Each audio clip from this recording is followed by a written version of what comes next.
Oye, que ya han pasado varios. Está deseando estar en la calle.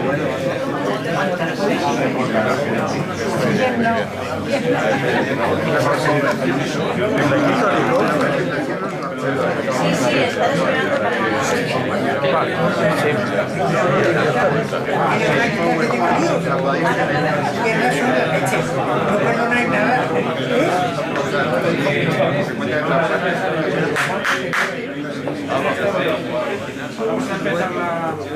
Buenas noches, vamos a apagarlo primero el... A ver.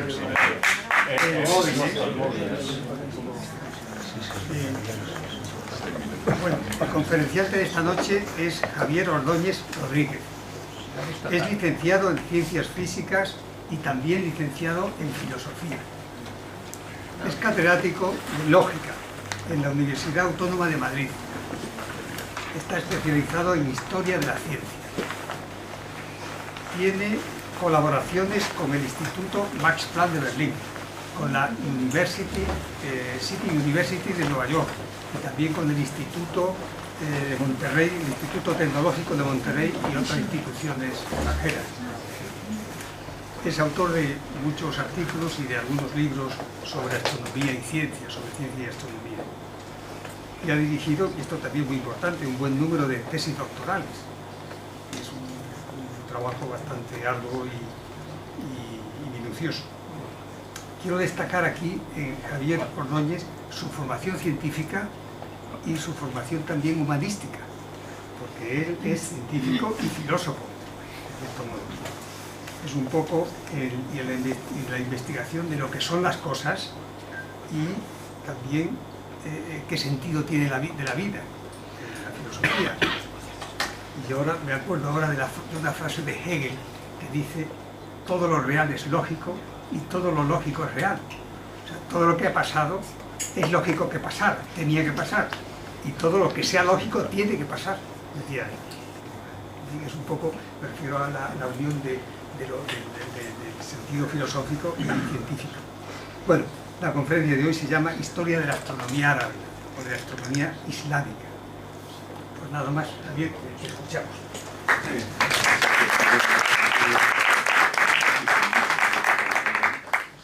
La penumbra es muy buena para la astronomía, pero también es buena para la siesta.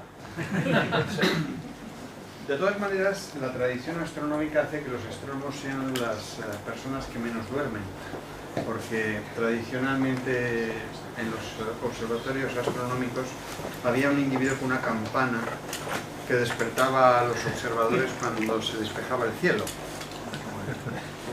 Yo quiero hacer hoy una mención de William Herschel y Carolina Herschel, porque hoy es el día de referencia a la efemérides que se suele dar como día del descubrimiento de Urano.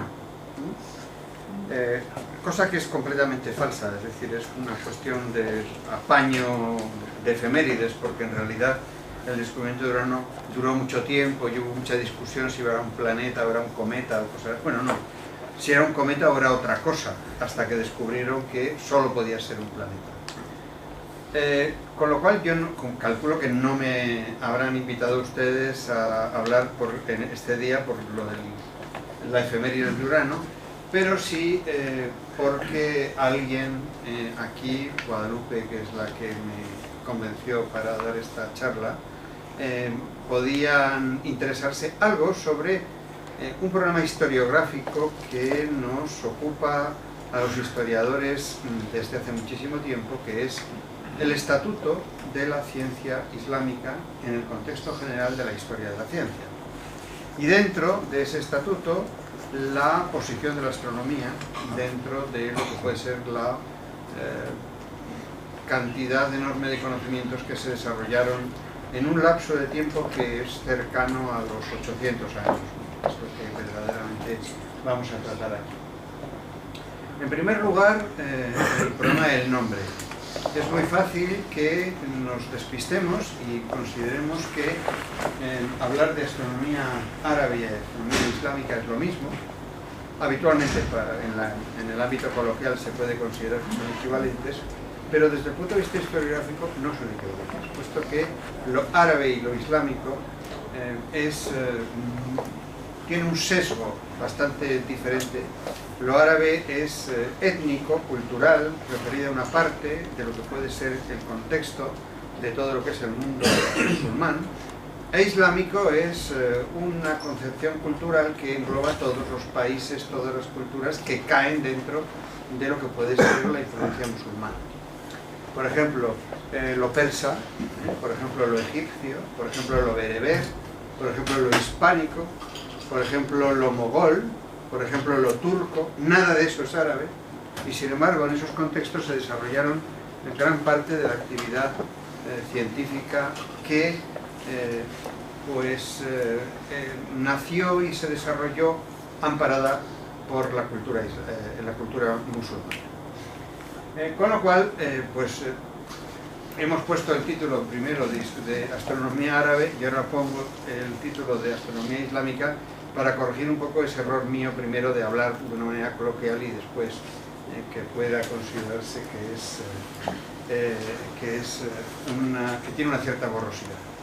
El problema historiográfico permanente es porque desde prácticamente el Renacimiento, y ahora ya hablo como el típico historiador que está recorriendo los siglos con mucha facilidad, hubo un cierto prejuicio con respecto a todas las culturas que se desarrollaban en el Oriente y que procedían del mundo musulmán.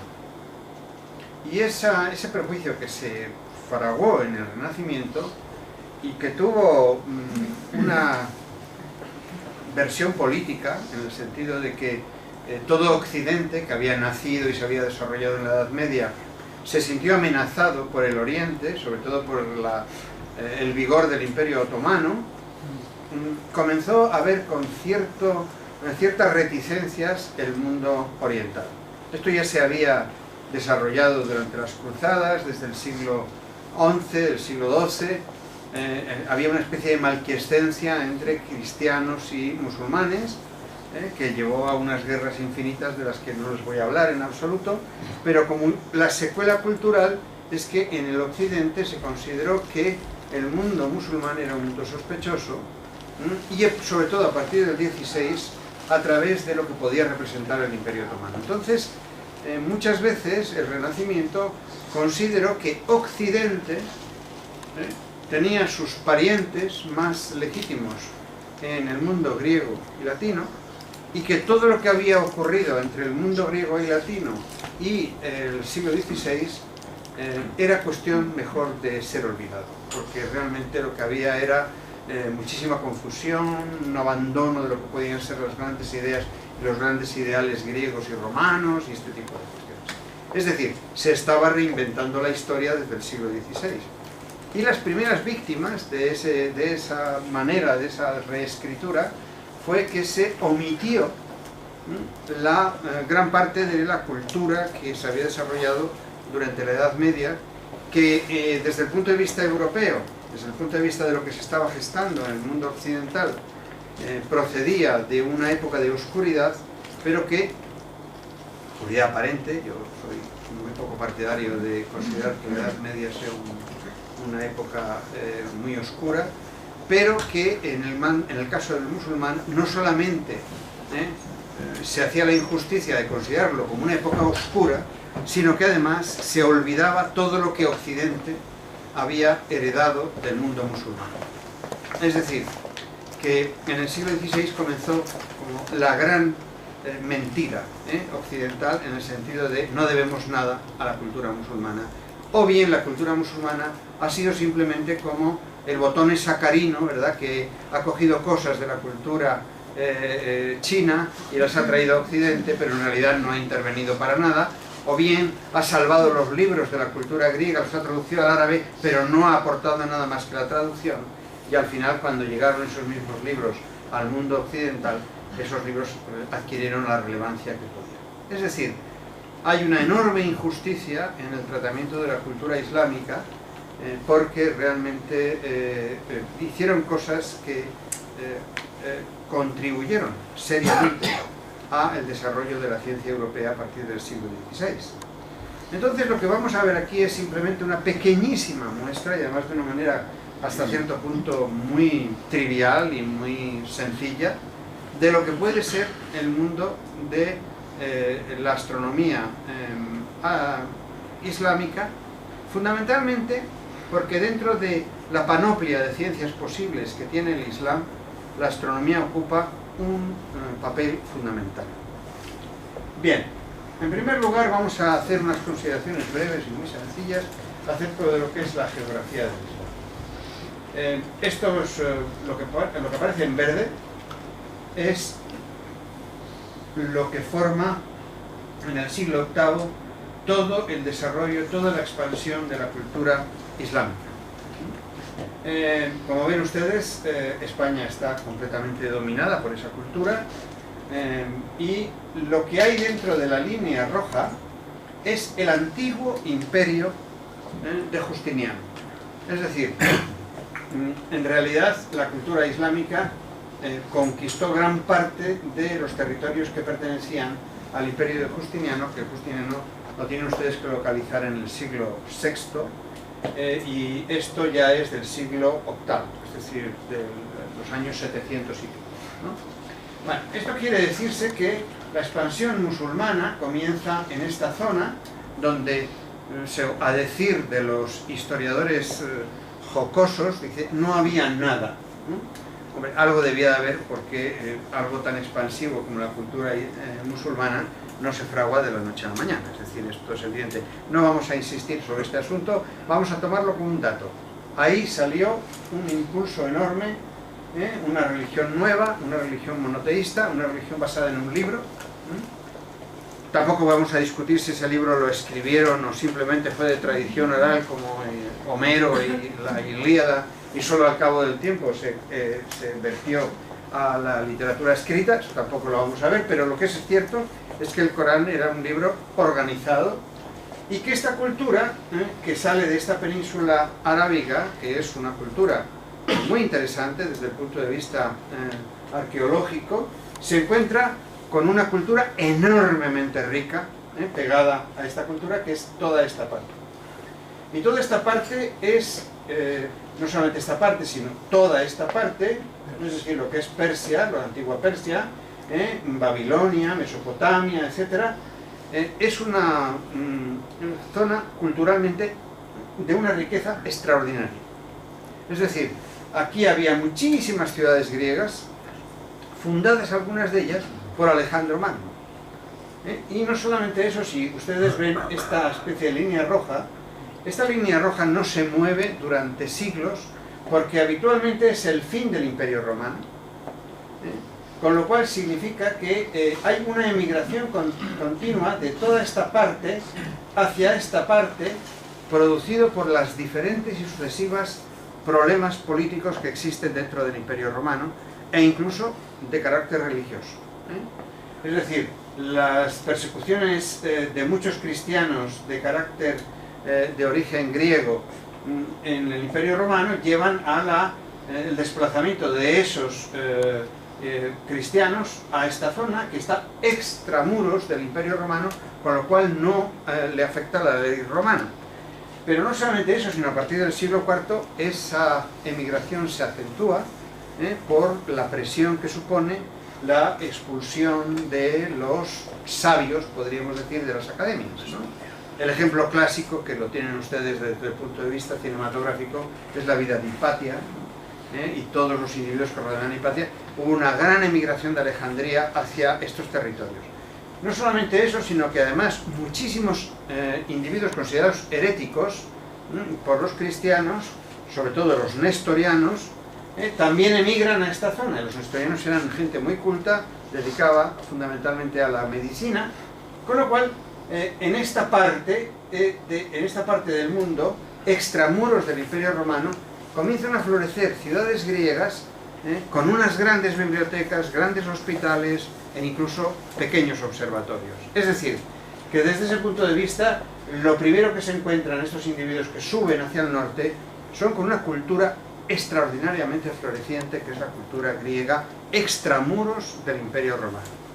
Bueno, ¿cómo se ocurre la égira? ¿Cómo ocurre todo lo que es la conquista musulmana? No lo vamos a ver, pero lo que es evidente es que conforme van avanzando se encuentran con territorios enormemente cultos, como por ejemplo Egipto, que es una de las cunas de la cultura, que los griegos ya han considerado la cuna de la cultura, hasta llegar a la península ibérica, que no se caracteriza en aquella época por ser un territorio excesivamente culto. También es cierto, quiero decir que la cultura visigoda es una cultura bastante primitiva. Si quieren ustedes comparar la cultura visigoda con la cultura islámica que viene del sur, tienen que comparar simplemente lo que es Santa María del Naranco con la mezquita de Córdoba. Eso le da un poco la diferencia de lo que puede ser el tipo de cultura con la que se vive. Bueno, una vez que esto se asienta, la cultura islámica crece, y les he puesto simplemente dos mapas que yo creo que se ven mal, pero bueno, como después van a tener ustedes la presentación, la pueden ver en sus ordenadores, que son cómo alcanza la cultura islámica. Esto es la cultura islámica en el año 1100, fíjense que todo esto es islámico, todo esto está dentro de lo que puede ser la cultura islámica, y en el siglo XIV, o sea, en 1300, ya todavía entra la cultura islámica en colisión con lo que puede ser el imperio chino, que es algo verdaderamente interesante, porque el primer contacto entre el imperio chino y los islámicos es en la batalla de Talas, en el siglo VIII, ¿no? Que es donde aparecen los primeros intercambios de tecnologías del papel, tecnologías de la pólvora, aparece pues el primer contacto del mundo occidental, si consideramos que los musulmanes los islámicos son mundo occidental, con toda la tecnología china. Entonces, se dan ustedes cuenta de la enormidad de lo que puede ser geográfica el imperio musulmán durante la Edad Media, frente a una parte de Europa que está prácticamente jibarizada por el mundo musulmán. Es decir, estamos hablando de una cultura que se extiende desde Finisterre hasta las fronteras del otro gran imperio que hay en ese momento, que es el imperio chino. Guadalupe me ha convencido para dar una conferencia sobre astronomía china en junio, con lo cual vamos a enlazar estas dos conferencias como primera parte, segunda parte. Bueno, si hablamos de un evento temporal, pues aquí tendríamos todas las diferentes emiratos y los diferentes pueblos que dominaron en este mundo, dominaron en el mundo musulmán. Pero si se dan cuenta, que aparece en negro, ¿verdad? En negro son los abasíes, o sea, los descendientes del profeta que dominaron después de la muerte del profeta, excepto un pequeño periodo que es lo amarillo. Lo amarillo es lo omeya. Y después aparecen los fatimíes y estas cosas que son los verdes, y aparecen al final los otomanos, que son los que dominan completamente dentro del imperio otomano. Si ustedes se dan cuenta que lo único que no es negro, es decir, lo único que no es abasí, es esto amarillo, que es Al-Ándalus, es decir, la historia de Córdoba. Córdoba nunca fue abasí, fue el reducto de los omeyas. Y hay que reconocer que esa división entre abasíes y omeyas favoreció extraordinariamente a la ciencia de la cultura de la península ibérica, de tal manera que podríamos decir que este periodo del que hablamos aquí, este periodo hasta el año 1050, es uno de los periodos más interesantes desde el punto de vista de la ciencia ibérica de todos los que nosotros tenemos, incluyendo por supuesto Ramón y Cajal, o sea, quiero decir que no es solamente en la época medieval. Bueno, desde ese punto de vista podríamos decir que lo que observamos es que hay un dominio así durante siglos, prácticamente 4 siglos, y los primos omeyas que curiosamente entran en buenas relaciones científicas con los abasíes. ¿Qué quiere decir eso? Que cualquier individuo dedicado al saber, a cualquier rama del saber, podría circular en esos enormes territorios que hemos visto geográficos, con una unidad de lengua, es decir, el árabe clásico les garantizaba que eran comprendidos, aunque después no hablaran bereber, o no hablaran egipcio, o no hablaran otras lenguas, y en segundo lugar, con un sistema de educación y un sistema de producción de conocimiento bastante común en todo este territorio que hemos visto. Bien, entonces, las prescripciones del Corán. Uno puede decir, vamos a ver, ¿qué papel ocupaba la astronomía en esta cultura? Esta cultura se consideraba algo no diferente a los cristianos, que en este mundo lo único que hay que hacer es venir para salvarse. Es decir, para cumplir la voluntad de Dios y para agradar a Dios. Esta es la idea tanto medieval, o cristiana original, de los primeros tiempos, como musulmana. Con lo cual, cualquier cosa que no fuera encaminado a ese destino teológico del ser humano, no estaba bien vista. Es decir, de tal manera que había muchos conocimientos que no estaban bien vistos porque distraían lo que era un recto creyente. Pero fíjense que esto no es solamente una cosa de los musulmanes, es también cosa de los cristianos. Una de las cosas que se puede observar en la primera literatura cristiana es que los cristianos ni siquiera tienen que trabajar.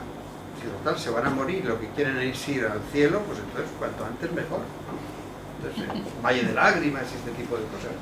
Y los grandes teólogos de la primera época tienen que hacer muchísimos equilibrios dialécticos para convencer a la gente que tenía que trabajar y que tenía que defender al emperador y que tenía que ir a la guerra y que tenía que comprometerse con las sociedades, porque esta idea de nosotros estamos esperando la segunda venida, que es la segunda venida de Cristo, pues ¿para qué vamos a trabajar si va a venir en breve? O sea que no era, se ha retrasado mucho, ¿verdad? Y todavía no ha venido.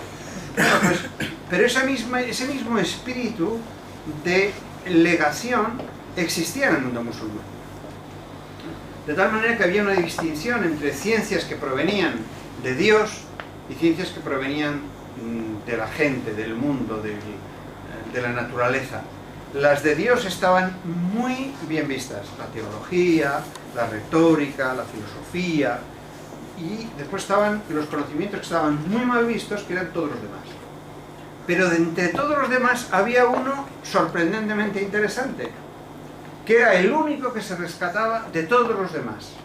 Evidentemente había conocimientos prácticos que, por la caridad que insuflaba el Corán, eran bien vistos. Por ejemplo, la medicina, la farmacología, la cirugía, este tipo de cuestiones, a pesar de que no estaban, igual que en el mundo cristiano, no estaban permitidas ni las disecciones ni nada de este estilo, pero bueno. Entonces, desde ese punto de vista, la medicina sí, por aquello de la caridad, ¿no? Pero ¿cuáles otras ciencias? Bueno, pues las otras ciencias que estaban bien vistas eran la aritmética y la astronomía. La aritmética porque una de las prescripciones del Corán, que como ustedes saben es un libro que además también es un código civil, las divisiones de las herencias y este tipo de cuestiones y cálculos, ¿no?, de propiedades, se consideraban que había cálculos justos y cálculos injustos, las herencias que podía recibir una viuda, la que podían recibir los hijos, están todos muy prescritos en el Corán, como si fuera, como les digo, un código civil. Y entonces esto exigía una cierta destreza aritmética por parte de los individuos que tenían que realizar estas acciones, ¿no? Pero había otra cuestión, y es que el Corán prescribía cosas que tienen que ver con la astronomía. Y fíjense ustedes, antes de que se enredaran los islámicos en grandes debates de carácter astronómico, como por ejemplo, si el libro de Almagesto era un libro salvable o no era salvable, o representaba verdaderamente el movimiento de los planetas, o qué concepción tenían de las esferas celestes, o cómo se podían elaborar las tablas astronómicas, antes de todo esto, El Corán les pedía una cosa elemental: tenían que rezar. Y tenían que rezar n veces al día. Y además tenían que rezar n veces al día de acuerdo con unas prescripciones astronómicas. Y entonces nacieron, pero desde el punto de vista de lo más elemental, incluso podríamos decir desde el punto de vista de lo que puede ser ese pueblo de beduinos que invade esas zonas tan descomunalmente ocultas como Mesopotamia, pues necesitan saber cosas del cielo. Saber cosas del cielo porque primero hay que adorar en la dirección a la Meca, ¿no? Entonces hay que saber dónde está la Meca. Pero saber dónde está la Meca, uno puede decir, bueno, si uno es mal creyente, apunta mal. Pero si uno es bien creyente, quiere apuntar bien, ¿no? Hacia la dirección de la Meca. Teniendo en cuenta de que es un pueblo que se va a expandir por todo el mundo, va a tener que establecer prescripciones para encontrar el lugar que se tiene que utilizar, o a donde uno tiene que rezar, en la dirección de lo que uno tiene que rezar. Entonces, no solamente eso, sino que cuando se construye una mezquita, tenemos que tener medios suficientes como para saber que la Qibla, la dirección del Mihrab, que es la piedra fundamental o el nicho que tiene que mirar a la Meca, sea el correcto. Porque todos los fieles que van a la mezquita van a mirar en esa dirección. Con lo cual, relaciona ya esta prescripción del Corán, la astronomía y la arquitectura. Pero no solamente eso, sino que hay tiempos, momentos fijos en el rezo. En primer lugar, medianoche, el amanecer, la altura máxima del sol, la oración de la tarde. Pero fíjense ustedes que se me ha pasado uno, o sea, aquí esto es nada que mejor que verlo, es el atardecer. Es decir, en el momento en que se pone el sol, hay que rezar. En el momento en que, habiendo desaparecido completamente el sol, aparecen las constelaciones de estrellas que los egipcios llamaban helíacas, ¿no? Entonces hay que volver a hacer otro rezo. Y cuando esté justo antes del amanecer, hay que hacer otro rezo. Cuando el sol está en su posición máxima, hay que hacer otro rezo. Y después hay que hacer una oración de la tarde. Y es verdaderamente curiosa, esta oración es la que produce más cálculos astronómicos, porque es el momento, y entonces el Corán da una prescripción basada en las sombras de las cosas. Cuando la sombra es exactamente el doble de la altura del gnomon, ¿verdad?, que se utiliza como para averiguar el reloj de sol. Y entonces tenemos que establecer qué momento es ese momento adecuado para hacer el rezo, teniendo en cuenta de que uno tiene que ir viendo cómo va creciendo la sombra, y cómo va creciendo la sombra, en un momento determinado el individuo que está encargado de llamar a la oración, llama a la oración. ¿Qué significa todo este tipo de momentos del mundo de los rezos? Primero, que todo musulmán tiene interiorizado mirar al cielo continuamente. Sobre todo mirar al cielo continuamente y considerar que el sol y las estrellas tienen que ser conocidas por un buen musulmán. Pero no solamente eso, eso sí uno es un viajero, pero si está en una ciudad, todas las mezquitas tienen que tener, vamos a decirlo en una palabra contemporánea un poco insultante, funcionarios, ¿no?, que tengan que hacer estos cálculos y tengan que saber exactamente cuándo se reza, cuándo no se reza. Y de todas estas cosas puede uno pensar que más o menos, ¿verdad?, se puede saber, porque cuando anochece, bueno, cuando se pone el sol, ¿no?, pero todavía hay claridad, se reza. Cuando se ha ido totalmente la claridad y aparecen las primeras estrellas, es decir, lo que podríamos llamar medianoche, se reza. Cuando amanece, cuando justo va a aparecer y aparecen otra vez las estrellas helíacas, pero al revés, entonces se reza. Pero la altura máxima del sol también, porque bueno, pues el aspecto calendárico nos va a ir moviendo cuál es la altura. Si uno está en una ciudad, si uno está por ahí, pues realmente tiene que saber a qué latitud está, para de alguna manera hacer este tipo de cálculo. Y después la oración de la tarde, esto sí que produce problemas.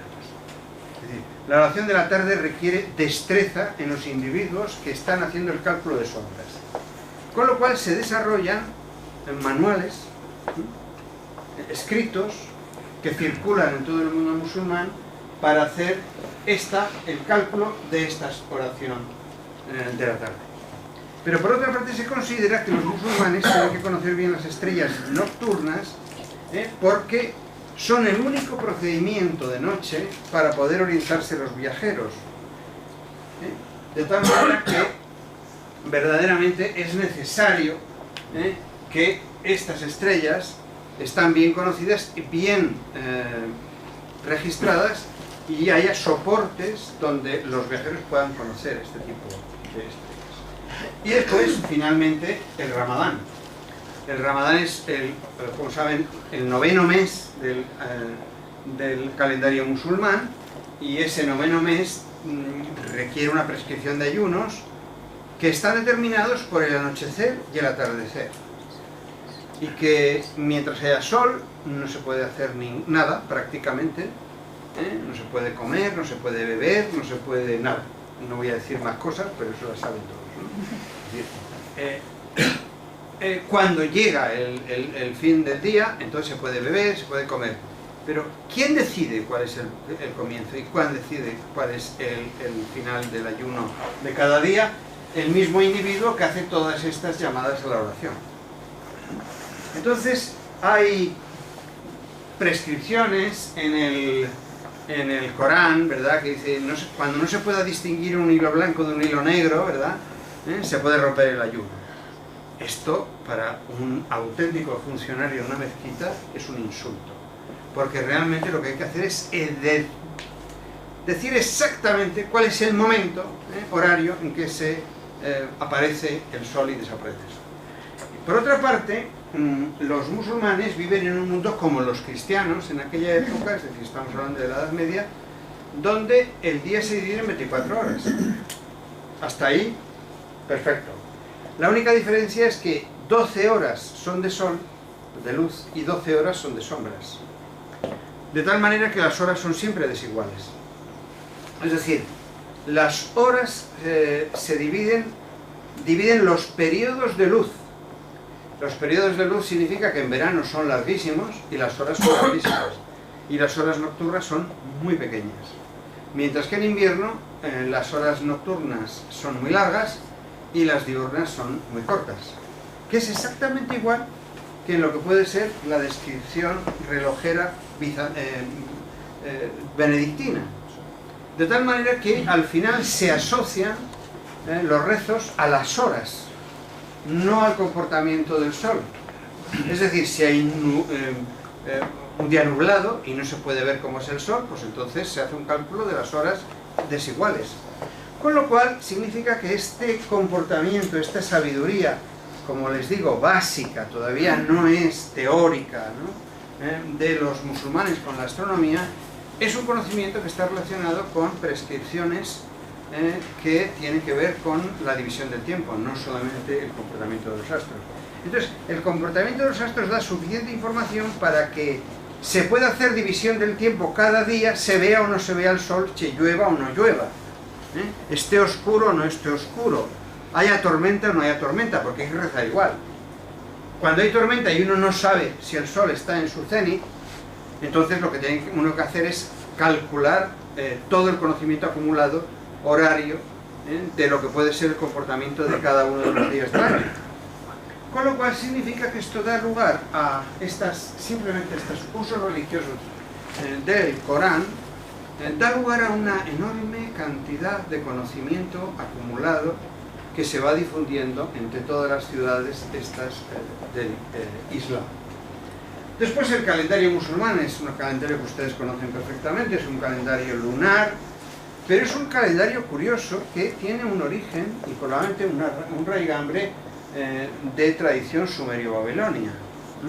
Es Es decir, estos calendarios lunares no son calendarios que se inventaron los musulmanes, esos musulmanes que subieron de la península arábiga, porque ustedes han visto el mapa, ya han visto esa línea roja que supone que hay una separación entre Imperio Romano y lo demás. Si ustedes se dan cuenta, cuando se hace el edicto de Julio César con el nuevo calendario, el calendario que se llama juliano habitualmente, que es el nuestro, pero sin modificar en el siglo XVI, es decir, con demasiados bisiestos, ¿no? Sería la cuestión. Un calendario con demasiados bisiestos, no, con muchos bisiestos, basado en un astrónomo, en los trabajos de un astrónomo alejandrino llamado Metón, y el círculo metónico se llama, ¿no? Y que Sosígenes lo convierte en un calendario que a Julio César le encanta, ¿verdad? Entonces uno puede decir, el Imperio Romano se rigió por el calendario juliano, sí, hasta la raya roja.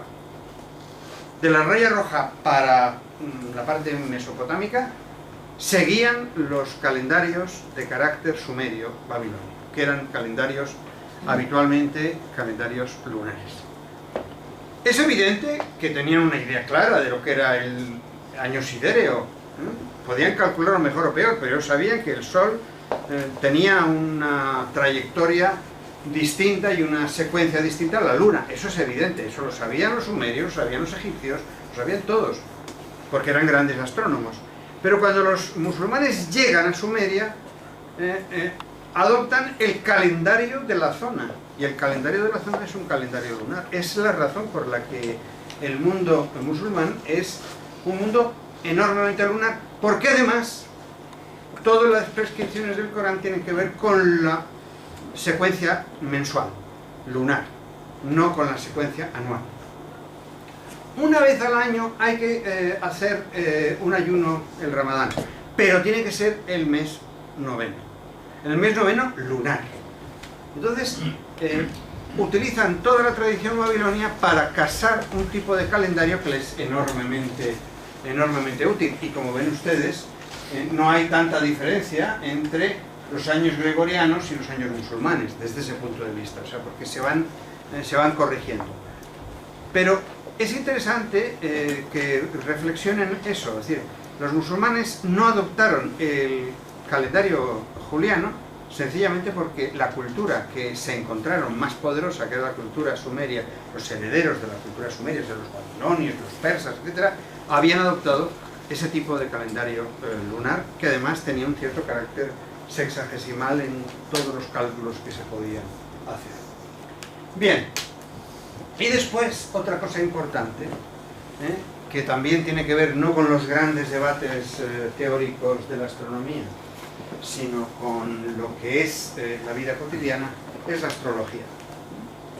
La astrología, los musulmanes la utilizaron exactamente igual que todas las culturas de la época. Fíjense, yo soy un profundo defensor de la astrología, pero no porque crea que la astrología me va a hacer rico, ni me muestra si yo tengo posibilidad de tener suerte en el amor, en el dinero y en ese tipo de cosas, ¿verdad? Que hay los horóscopos estos de periódico, ¿no? Los horóscopos de periódico son horóscopos pequeñoburgueses nacidos en la prensa británica de principio del siglo XX para que la gente compre periódicos, ¿no? Ese tipo de horóscopos no valen nada, es decir, no tienen... Ahora, el horóscopo real, el horóscopo que se hace con conocimiento astronómico, ese tiene una importancia cultural.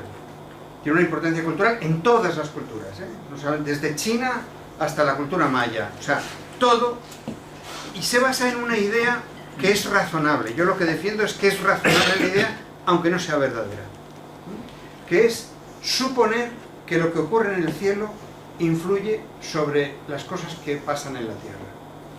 Entonces, imagínense ustedes unas culturas que se notan que astros como el sol, la luna, etcétera, parece que tienen influencia sobre las cosechas, sobre el clima, sobre el comportamiento de los meteoros, ¿no? Entonces, no es completamente estúpido pensar que también indican algo sobre el destino humano. Entonces, consideran que estudiar eso tiene que ver con el destino humano, de tal manera que el conocimiento de los astros nos pueden servir para ver el movimiento de los planetas, pero ojo,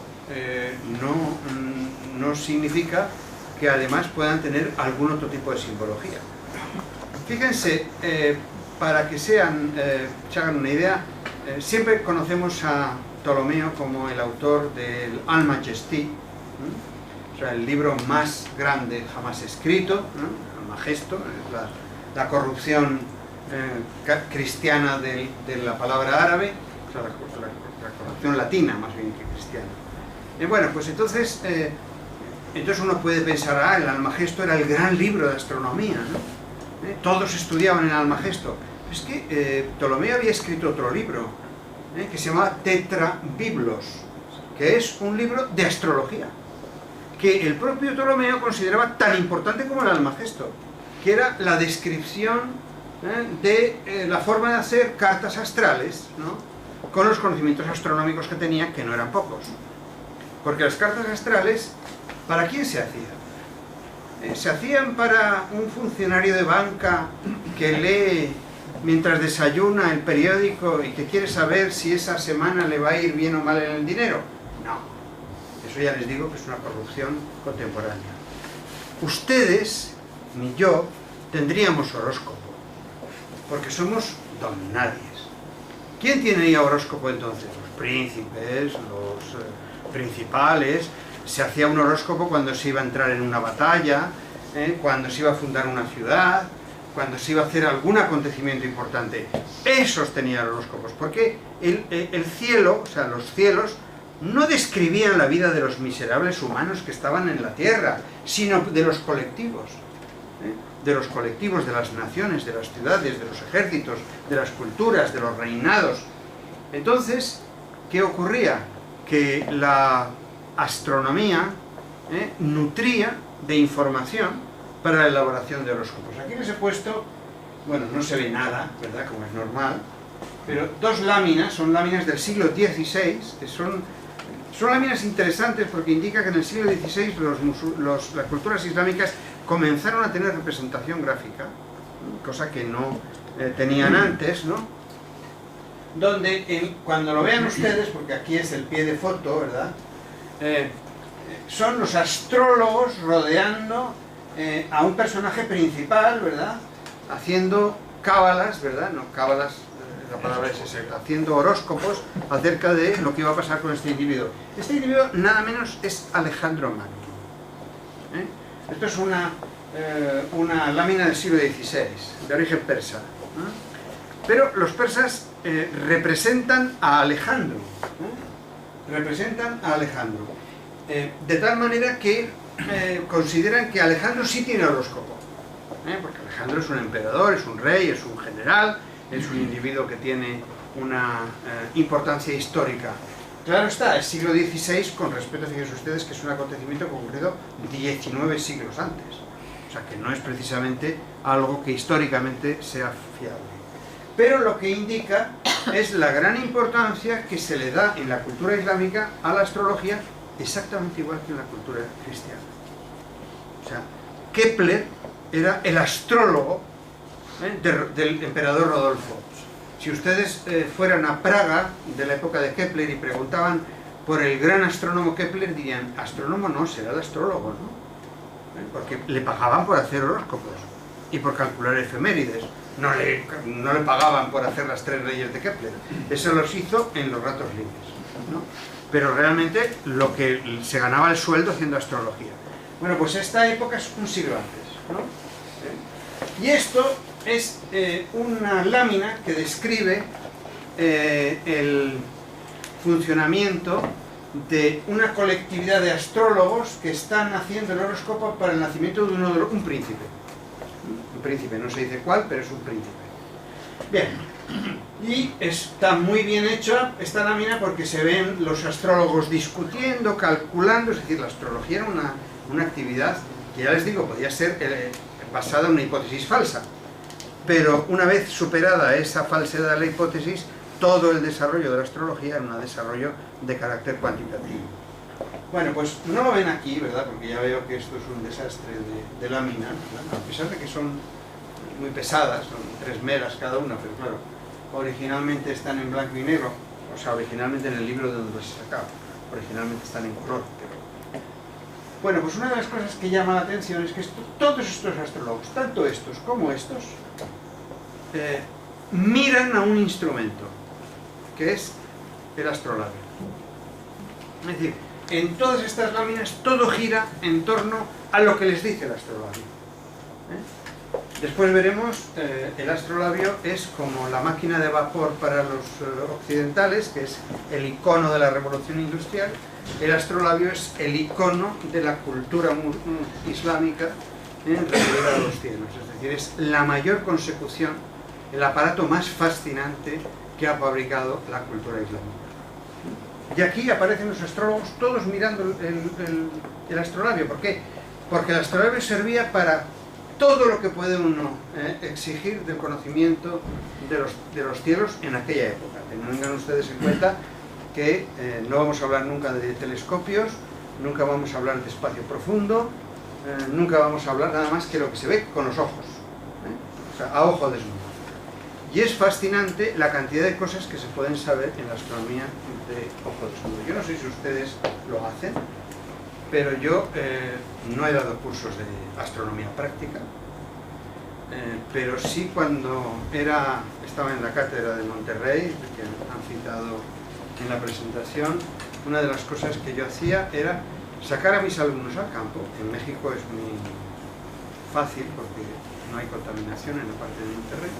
Nos íbamos con los únicos instrumentos que hay que llevar cuando uno hace observación astronómica de carácter babilónico, que es mantas.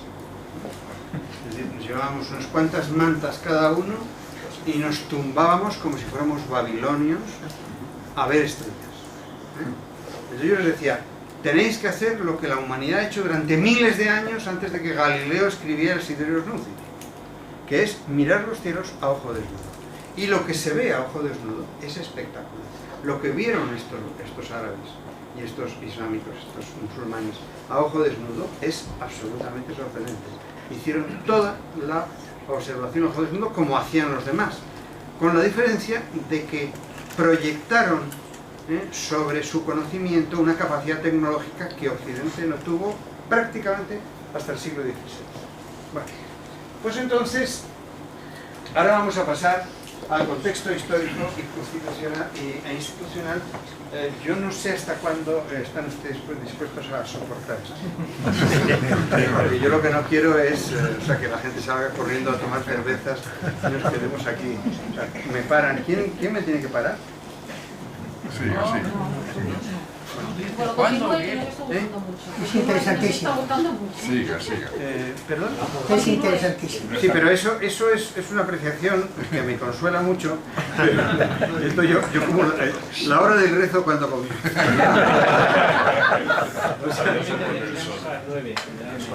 Bueno, muy bien. Pues entonces también me queda un poquito para seguir.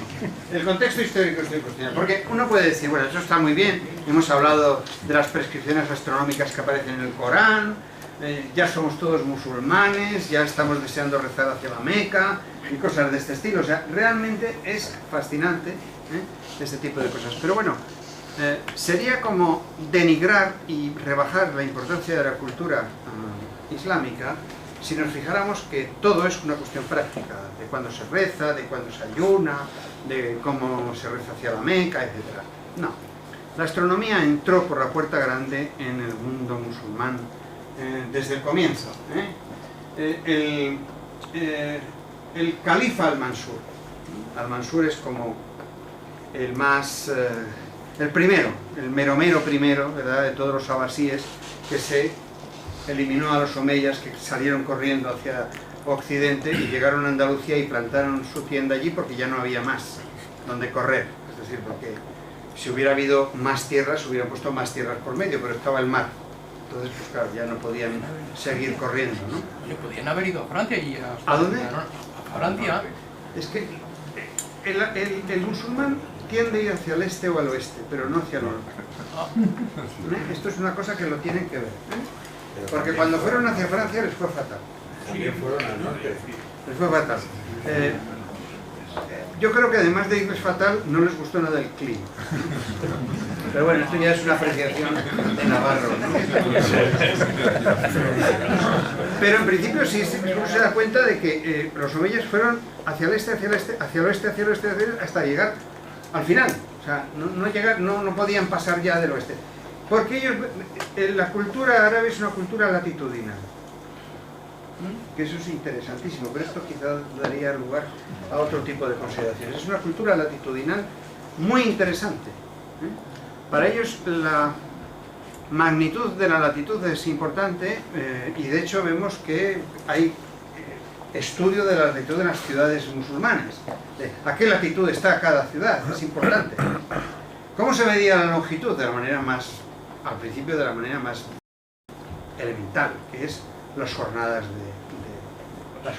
de viaje, ¿no? Se suponía que la jornada de viaje era una distancia continua y entonces se calculaba la longitud en función de esas jornadas de viaje. Bueno, eso era no solamente propio de los musulmanes, sino de cualquier caravaneo. Es decir, cualquier individuo que se dedicaba al caravaneo desde China hasta Roma sabía que no se podía medir la longitud de otra manera. Los musulmanes al principio midieron a través de jornadas de viaje y después comenzaron a mirar a las estrellas y utilizaron incluso el astrolabio para medir un tipo de longitud que en el fondo llamaban el ángulo de las estrellas, suponiendo que sabían cuál era el meridiano de referencia, que tampoco lo sabían, con lo cual era todo bastante confuso, ¿no?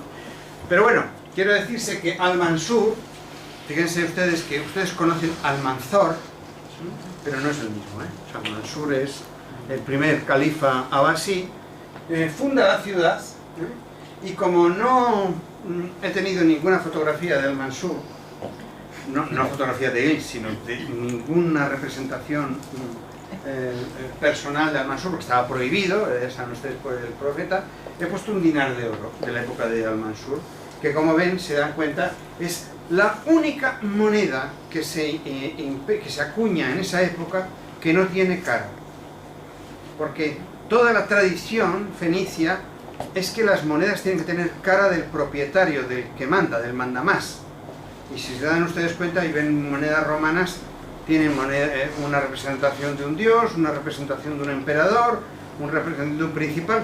Bueno, pues las monedas árabes, las monedas musulmanas, sobre todo las árabes, que en este caso sí es árabe, solamente está inscripciones que no tienen que ver nada con el valor facial, Es decir, estas monedas no tienen valor facial. No puede decir, esta era un dinar, pero era un dinar que tenían que comprobarlo en la balanza. Porque había una cierta tendencia a raspar los bordes, para quedarse con un poquito de oro. Con lo cual, cuando uno pagaba un dinar, había que pesarlo. Y si pesaba menos, pues era menos de un dinar. Y si pesaba, no pesaba nunca más. O sea, pesaba menos. Siempre era la cosa. Nadie se dedicaba a poner el cuarto. Entonces, este individuo, Al-Mansur, bueno, pues era muy curioso porque era muy dependiente de la astrología. De tal manera que Al-Mansur fue un personaje que se ayudó de una serie de astrólogos siríacos, es decir, astrónomos que sabían astrología, estamos hablando del siglo VIII, para saber en el momento de romper con los omeyas, el momento de acabar con su poderío y el momento de fundar la ciudad fundamental, que es la ciudad de Bagdad. Y la ciudad de Bagdad es como el eje, el baricentro de toda la cultura musulmana durante 3 siglos. Fíjense que Bagdad es la Bagdad de hoy, o sea, está en medio de los ríos estos, ¿no? O sea, hoy todavía, cuando uno va a Bagdad, Bagdad está cerca de Babilonia, de las ruinas de Babilonia, está cerca de las ciudades persas, que eran muy importantes, estaban cerca de las ciudades griegas, donde tenían una gran cantidad de cultura griega acumulada durante casi 1000 años, ¿no? Porque bueno, desde el emperador Alejandro, que es el que había insuflado el primer helenismo en esta zona, y entonces Al-Mansur se convierte en el principal, en el califa de todo el mundo musulmán, excepto un cachito, ese cachito que se le resiste, que es Córdoba. Córdoba está alejado. Como les digo antes, Córdoba, bueno, Córdoba no, o sea, Andalucía, porque todavía Córdoba no está desarrollada ni fundada, pero esa división vino muy bien a España, porque se creó un foco de conocimiento en España, y podríamos decir, y dejadme que haga un inciso, Córdoba se debe a que existe Córdoba, con la pujanza que tenía Córdoba, por el hecho de que existía Bagdad al otro lado. Es decir, los omeyes querían tener un Bagdad, y entonces, como querían tener un Bagdad, tuvieron un Córdoba. Y querían tener no solamente un Bagdad, sino que querían tener todo lo que tenía Bagdad. ¿Y qué tenía Bagdad? Una biblioteca. Tenían que tener una biblioteca. ¿Y tenían que tener un hospital? Tenían que tener un hospital. ¿Un observatorio astronómico? Un observatorio astronómico. Las primeras madrasas, las primeras madrasas. Es decir, en pequeñito, en versión demo, ¿verdad? Pues hicieron lo mismo que Bagdad. Entonces eso que parecía que era versión demo, acabó siendo extraordinariamente importante por Europa, porque a través de Córdoba y de toda la tradición cordobesa entra una gran cantidad de cultura a Europa, que entonces era un continente enormemente primitivo, enormemente primitivo. Ni tenía bibliotecas, ni tenía observatorios, ni tenía hospitales, tenía solamente monasterios. Y los monasterios era el lugar desde donde verdaderamente se ejerció en la asimilación de ese tipo de cuestiones. Por eso es tan importante hacer esa especie de referencia a Córdoba, que ya les digo, no va a aparecer mucho en lo que puede ser el resto de la conferencia. Ahora, Al-Mansur, ¿qué es lo que es significativo de Al-Mansur? Fíjense, primero, la creación de un califato, que es una unidad política fuerte y que fue fuerte durante 2 o 3 siglos, después decayó, como todo, o sea, eso no pasa nada. Segundo, que funda una ciudad que está muy al este, que está extramuros del Imperio Romano, porque el Imperio Romano todavía está metido en la psique de la mayor parte del Mediterráneo. Entonces ellos fundan una ciudad que no está en el Imperio Romano. Podía haber elegido Alejandría, podía haber elegido Jerusalén, podía haber elegido Antioquía, podía haber elegido muchos sitios, pero él elige algo que pertenece a la cultura mesopotámica. Es decir, es una cultura que está muy al este, es una ciudad que está muy al este. Y en tercer lugar, es una ciudad que está muy en contacto, según el mapa que hemos visto el primero, con la cultura hindú. La cultura hindú es una cultura importante dentro de toda esta historia, porque según parece, recibe embajadas hindúes, porque mira hacia el este. ¿Por qué mira hacia el este Al-Mansur? Fíjense que él vive prácticamente hasta llegar a la época en la que los árabes entran en contacto con los chinos. Los chinos es una cultura fascinante que nunca sale de sus fronteras, excepto una vez. La dinastía Tang, que es la dinastía del siglo VIII, es la única dinastía en toda la tradición china que saca una especie de pseudópodo de lo que puede ser este territorio continental, que es como una especie de círculo. Si ustedes ven los mapas, saca un pseudópodo a la Transoxania y entonces invade una parte de Asia Central. Eso fue fascinante para los Tang, porque eran decir, bueno, nos podemos hacer dueños de toda esta parte del mundo, pero tienen un problema, se encuentran con los musulmanes. Y entran en guerra con ellos y los vencen, los musulmanes a los chinos. Hay un gran debate historiográfico sobre qué significado tuvo la batalla de Talas, de tal manera que, igual que hay un debate enorme sobre qué significado tuvo la batalla de Poitiers. O sea, tampoco es... Pero lo que es cierto es que algún contacto hubo muy o poco belicoso. Teniendo en cuenta que los chinos no querían expandirse de natural, porque es un pueblo centrípeto, es decir, que quiere girar en torno a lo que puede ser sus centros de producción de conocimiento y de objetos, ¿no? Y por otra parte, tienen una enorme capacidad para pactar y para negociar. Los chinos son unos magos en ese tipo de cuestiones. Lo más probable es que entraran en contacto con esos musulmanes que llegaban allí, que debían de ser poquitos, que no creo que fueran muchos, y lo que hubo fue un primer contacto de carácter tecnológico en el que los musulmanes sacaron un objeto fundamental, que es el papel. El papel entra a través de los artesanos chinos que acompañan a los ejércitos, que de alguna forma protagonizan el encuentro de Talas, que podía ser llamado batalla o no batalla. Ese papel, que tarda muchísimo en llegar a Occidente, fíjense, la primera fábrica de papel en Occidente está en Florencia en el siglo XIII, y estamos hablando del siglo VIII.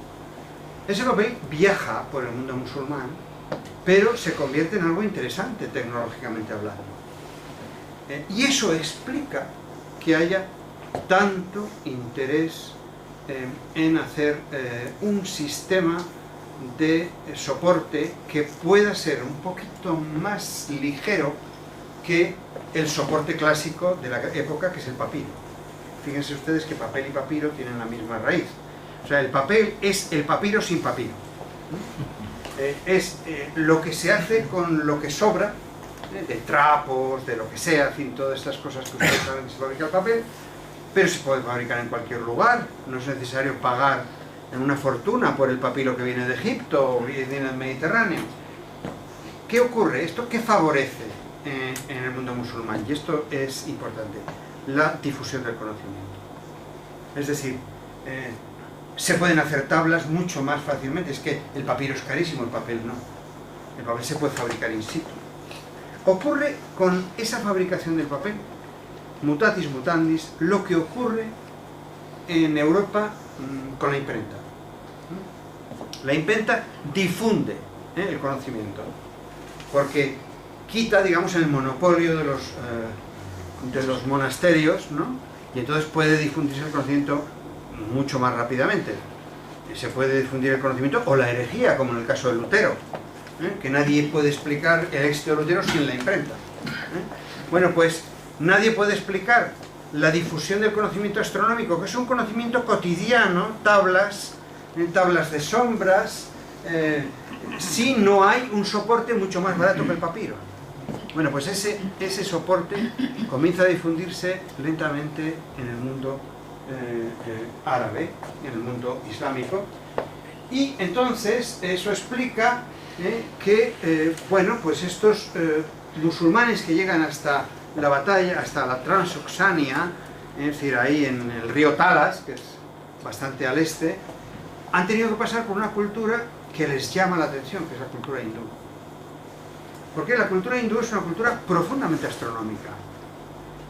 Ya la cultura hindú ha entrado en contacto con los babilonios, con los persas, hay una cierta continuidad, y entonces realmente tienen sistemas planetarios propios, y aquí ya entramos en lo que puede ser el gran debate sobre los grandes sistemas planetarios. Se dice, ¿verdad?, que Al-Mansur era un individuo que tenía visiones, tenía visiones. Se le aparecía Aristóteles, se le aparecía gente. Aristóteles aparecía a muchos musulmanes. Yo no sé por qué tenía una cierta tendencia Aristóteles a aparecer en los sueños de los musulmanes, ¿no? Pero entonces se encontró que este Al-Mansur, que tiene una información astronómica, sus pequeñños, sus funcionarios de Siria y por supuesto de Grecia, con un modelo astronómico que es el que ustedes conocen, el de esferas concéntricas, recibe influencias de los hindúes. Y los hindúes no tienen un modelo tan sencillo como el de los griegos, pero tienen mediciones de tablas astronómicas muchísimo más precisas. Entonces, Al-Mansur realmente es el primer individuo, el primer califa que protege la fusión entre sistemas astronómicos griegos y sistemas astronómicos hindúes, que al final los modelos que, digamos, tienen más importancia son los griegos. Se van helenizando los musulmanes, los islámicos, van difundiendo ese helenismo en Persia y difundiendo ese helenismo en todo lo que puede ser el mundo en fin, anejo a Persia, pero por otra parte tienen en cuenta el sistema sánscrito y el sistema hindú. Bien, entonces el séptimo califa abasí, que es el del 809 al 833, crea algo fundamental, que es la famosa Casa de la Sabiduría. La Casa de la Sabiduría es una institución científica, es una institución de conocimiento. Científico es decir demasiado. Y fíjense ustedes, uno puede pensar, vamos a ver, este señor Al-Mamun, crea una Casa de la Sabiduría. ¿Qué pasa? ¿Que se la encontró escrita en el Corán? ¿Hay en el Corán que dice algo de la Casa de la Sabiduría? Pues no. Lo que verdaderamente ahora creemos es que Al-Mamun quería ser una ciudad prestigiosa, quería ser un Ptolomeo. Pero no Ptolomeo astrónomo, sino Ptolomeo político. Los Ptolomeos fueron los que crearon las instituciones de la escuela de Alejandría. La biblioteca y el Serapeion y todas estas cosas que hemos visto en películas recientes, ¿no? Es decir, ¿cuál fue el gran poder de conocimiento de la parte oriental del Mediterráneo a partir del siglo III antes de nuestra era? Pues la existencia de una ciudad con una biblioteca que tenía la voluntad de tener todo. Alejandría funda una biblioteca en la que no es que haya muchos o pocos libros, están todos los libros. Y todos los libros significa que cada vez que pasa un barco por Alejandría, se le deja marchar si deja que unos copistas copien los libros que llevan la sentina. Entonces hay otras bibliotecas tan importantes como Alejandría, que es la biblioteca de Pérgamo, la biblioteca del Liceo, de Aristóteles, pero no tienen ese carácter de totalidad, esta idea de total. Y en segundo lugar, la idea de que el conocimiento es un patrimonio que necesita mecenazgo y se puede convertir a alguien como un califa en alguien importante para todo lo que puede ser la tradición y la historia a base de proteger ese conocimiento. ¿Y ese conocimiento qué es? Todas las ciencias que favorezcan la aplicación del Corán. Es decir, todas las ciencias que tienen relación con los cielos y con la medicina. Entonces, si ustedes, por ejemplo, leen el texto más relacionado con esta época de Bagdad, es Las Mil y Una Noches, en su versión original, no en la de niños, no la de Sinbad el Marino, que es una pesadez, no, sino la parte dura, ¿no? de las Mil y Una Noches, se encuentran con que la descripción de esta ciudad es una descripción fascinante, fantástica, en la que todo está relacionado con los cielos, todo se calcula, todo tiene ese carácter narrativo fascinante de cuentos de origen persa, pero a la vez también de elementos de cultura musulmana que tienen cómputos de carácter astronómico. Entonces, bueno, pues quiere hacer la gran biblioteca, Al-Mamun, y entonces crea esta Bait al-Hikma, que es el centro de reunión de califa con todos los traductores que traducen todo lo que pueden traducir, pero de una manera muy curiosa, porque muchas veces no hay un traductor que traduzca de una lengua a otra, sino que se crean equipos de traducción. Muchas veces se traduce oralmente del siríaco o del griego al siríaco y del siríaco al árabe. Al final se escribe el árabe, pero la dinámica de la traducción es una dinámica que después va a heredar Toledo, ¿verdad? Que va a ser Toledo de España, la península ibérica. Bueno, Pues desde ese punto de vista nos encontramos con que es una de las promociones de conocimiento más importantes que se hace porque quiere imitar a Alejandría. Fíjense, en Alejandría aparecen personajes como Euclides. Euclides trabaja en Alejandría.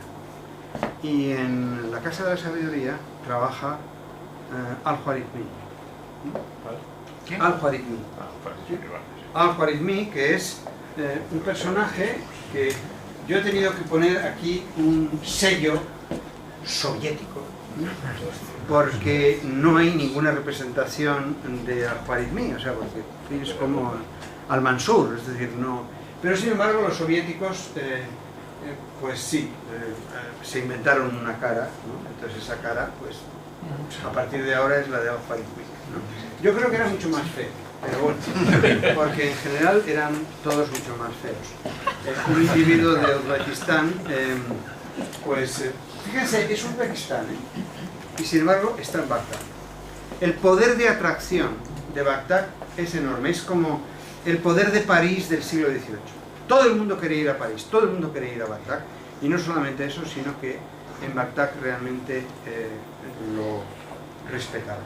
¿Por qué he mencionado aquí Al-Khwarizmi cuando realmente Al-Khwarizmi no hizo nada de astronomía?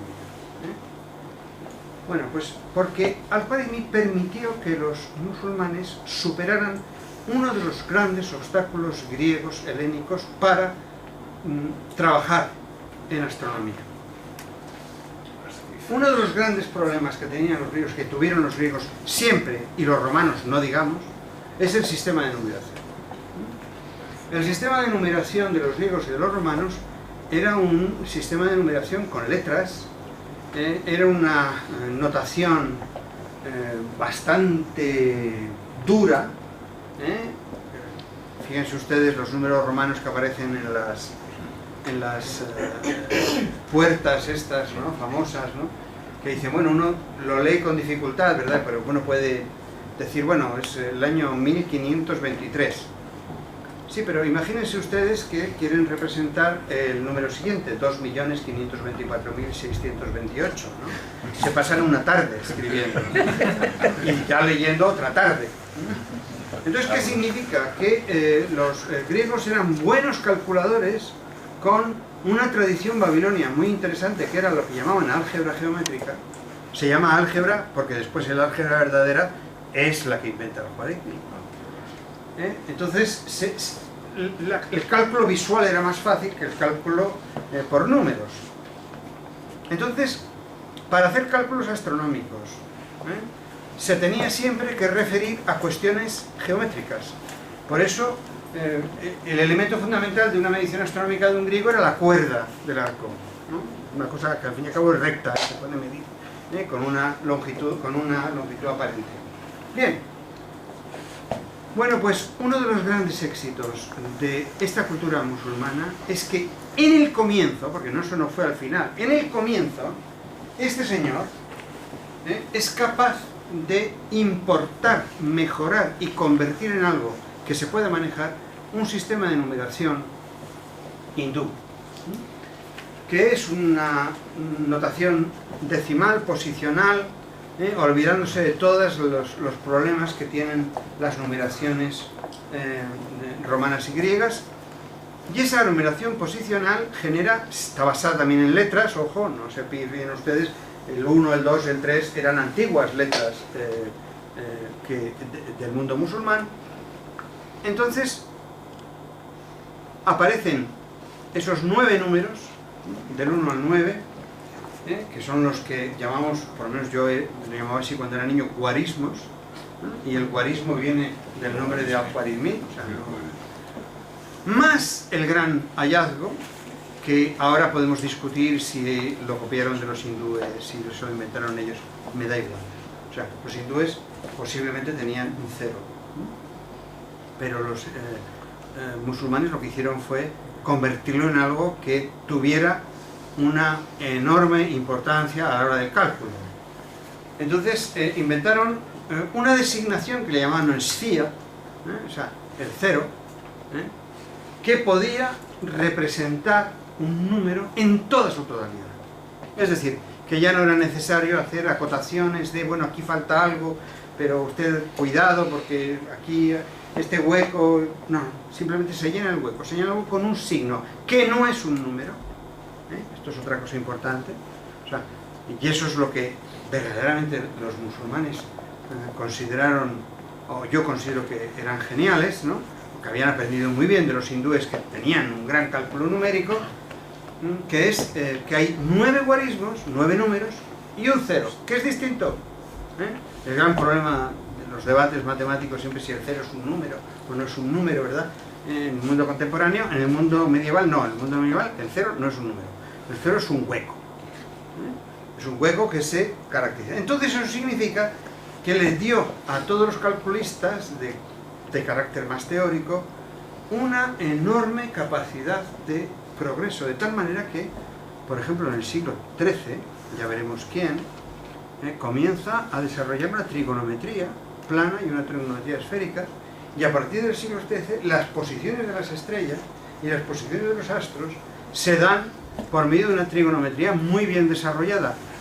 Trigonometría que es impensable sin esa modificación del sistema de numeración que se había dado 3 siglos antes, teniendo en cuenta que los islámicos o los musulmanes siguieron permanentemente en contacto con los hindúes.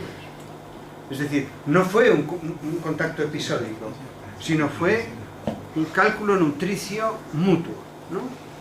Entonces, bueno, pues este es Al-Khwarizmi, pero encontramos otros muchos más nombres relacionados con la Casa de la Sabiduría. Fíjense, he puesto que proviene de Asia Central porque quiero destacar ese carácter centrípeto que tenía Bagdad. Todo el mundo quería ir a Bagdad, todo el mundo sabía que allí se aprendía, allí se trabajaba, etc. Y entonces aparecen una serie de libros que tienen este curioso nombre, Elementos. Fíjense ustedes, Jawami es una palabra árabe, Elementa es una palabra griega. Entonces, curiosamente, utilizan esa palabra griega de la misma manera que utiliza Euclides. Los elementos de geometría, los elementos de aritmética. Es decir, vamos a hacer una serie de libros básicos que en realidad son libros, por una parte, creados por gente como Al-Farghani, y por otra parte, como hizo Euclides, aprovechando toda la sabiduría que se había acumulado en la Casa de la Sabiduría. Es decir, no había derechos de autor. Es decir, se podía copiar, se podía fundir, se podía refundir, con tal de sacar un libro que pudiera enseñar. ¿Por qué? Porque el sistema musulmán generó un sistema de educación a través de las madrasas, que son instituciones que no son universidades, porque ya hay gente que dice, no, es que las madrasas son un precedente de las universidades. No tiene nada que ver. La madrasa es una institución religiosa para estudiar el Corán. El único problema es que el Corán pide que seáis buenos astrónomos. Y entonces tenéis que estudiar astronomía, y tenéis que estudiar aritmética, y tenéis que estudiar la ciencia, los más sobresalientes, la ciencia que procede de Al-Khwarizmi, que es el álgebra, que es un procedimiento para resolver ecuaciones que hasta entonces no se podían resolver, ecuaciones cuadradas, bicuadradas, de tercera potencia, y realmente funciona. Es decir, estos elementa que aparecen aquí son uno de los muchos elementa que aparecen en el mundo musulmán, y lo que indica es una tendencia a realizar compendios para difundir ese conocimiento entre todo el mundo musulmán. Bueno, pues yo os he puesto el nombre completo porque me hace gracia, ¿no? Yo soy incapaz de pronunciarlo, ¿sabes? Si hay algún individuo que conozca bien la lengua árabe, pues que lo diga, ¿verdad? Bueno, pues ya se comienza en el siglo IX a hacer traducciones digamos, las obras griegas astronómicas más elementales, a medir el año sidéreo, a hacer mediciones, a hacer correcciones. Al-Battani es para mí digamos, uno de los más brillantes astrónomos musulmanes de esta época, porque aparece por primera vez los catálogos de estrellas. Uno de los grandes problemas que tiene la astronomía occidental es qué hacer con las estrellas. Ahora ustedes no solamente se dedican a la astronomía más moderna, sino que encima se dedican a ver estrellas. Todo el mundo hace indagación del espacio profundo, todo el mundo es Herschel, pero esto es de hace 2 siglos, hace 2 siglos y medio. En general los griegos, y Ptolomeo el primero, fija esos 1100 estrellas o 1000 pocas estrellas como puntos de referencia para todo lo que ocurre abajo. Es decir, las estrellas en sí mismas no tienen ninguna función. Las primeras personas que les dan una función son los musulmanes, porque las necesitan para ir de noche por el desierto. Y tienen que estudiar bien cómo funcionan las estrellas. A diferencia de los chinos les interesan las estrellas, lo que no les interesa son los planetas. Porque les parece que son 5. Y habiendo tantas estrellas, ¿para qué se va a dedicar uno a los planetas? Una de las cosas que verdaderamente indica que el pensamiento chino ya apuntaba maneras. Bueno, eso les permitió ver una explosión supernova que se vio en todo el planeta, pero los chinos la registraron en los occidentales. Esa es una cosa clásica, ¿no? Bueno, pues desde ese punto de vista nos encontramos ya Al-Battani dedicado a estudiar las estrellas. Porque, ¿qué es lo que estudia de las estrellas? La magnitud, el color, cuestiones que ya hasta cierto punto son físicas, ¿no? Y después Al-Sufi, ¿no?, que también sigue con este tipo de indagación y que tiene un libro, que es el libro de las estrellas fijas, que es verdaderamente una maravilla. Estamos ya en el siglo avanzado, el siglo X. Entonces, desde ese punto de vista, nos encontramos con que Al-Sufi comienza a darse cuenta de las variaciones estelares, de las diferencias sensibles que existen entre estrellas, y no solamente en una magnitud de brillo aparente, sino de otras características que ustedes, si ven el libro de las estrellas fijas, se quedarían bastante perplejos. Ahora bien, vamos a hacer una incursión muy breve a la escuela andalusí.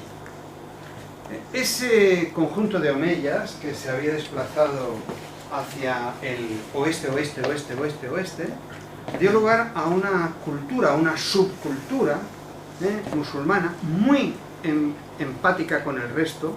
O sea, los omeyas y los abasíes no se llevaban bien, pero los astrónomos de Córdoba y los astrónomos de Bagdad se llamaban magníficamente. O sea, no había esa distinción. Hombre, vamos a ver, un señor de Córdoba no podía ir a Bagdad sin peligro, porque en aquella época sin peligro no se concebía nada, ¿no? Porque uno, pues, el viaje era verdaderamente complicado y que duraba meses, ¿no? Pero en principio, desde el punto de vista del conocimiento, no había problema. O sea, cuando llegaba uno a Bagdad me decía: ah, tú vienes de Córdoba, pues vete al barrio malo. No, lo recibían. Bueno, pues en la escuela andalusí, y esto es lo interesante, no solamente se crea una astronomía local.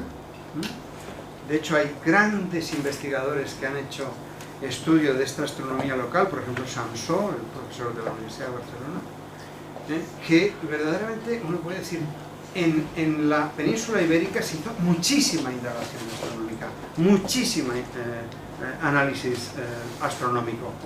¿Qué ocurre? Que además de eso hay una capacidad artesanal en el mundo andalusí que lleva a que aparezcan personajes como Azarkabi, que habitualmente se llama Zarkiel, que ya estamos en el siglo XI, que es uno de los grandes impulsores y renovadores del astrolabio. El astrolabio es, como les digo, uno de los instrumentos más interesantes que podemos encontrar en la Edad Media, y por supuesto el primer instrumento astronómico por encima de cualquier otro instrumento astronómico creado hasta entonces. Y entonces, bueno, aquí uno puede ver que aparecen estas tablas toledanas, investigaciones de las posiciones estelares y las posiciones planetarias desde Córdoba o desde Toledo, según y realmente ya comienza a emitir la península ibérica hacia el norte conocimiento astronómico.